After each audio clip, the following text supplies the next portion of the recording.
আসসালামু আলাইকুম।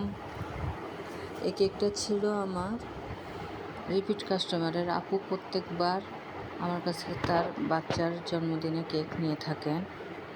এই কেকটি ছিল আপুর কাস্টমাইজ করা স্পাইডারম্যান থিম কেক।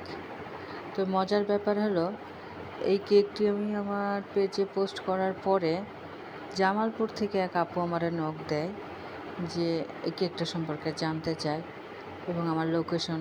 পরে আমার মনে হয় আপু মনে হয় আসলে হলো আমাদের এলাকার না।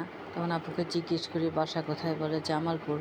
তখন আপুকে বললাম, সরি আপু, আমি তো জামালপুরে কেক ডেলিভারি করতে পারি না, আমি হলাম ঈশ্বরদী থেকে।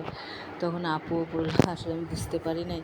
আপুর ছেলে নাকি কেক দেখে সে বায়না ধরছে কেকটা, যে আমাকে এই কেকটা নিয়ে দিতে হবে।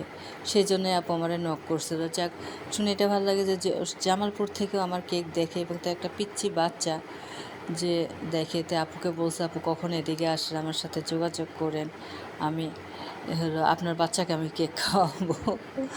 আপু শুনে অনেক খুশি হয়েছে।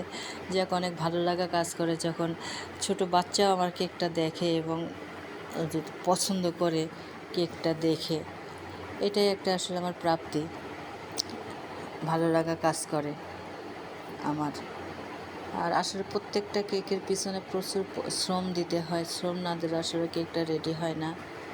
অনেক শ্রম দেওয়ার পরে কেকটা তৈরি হয়।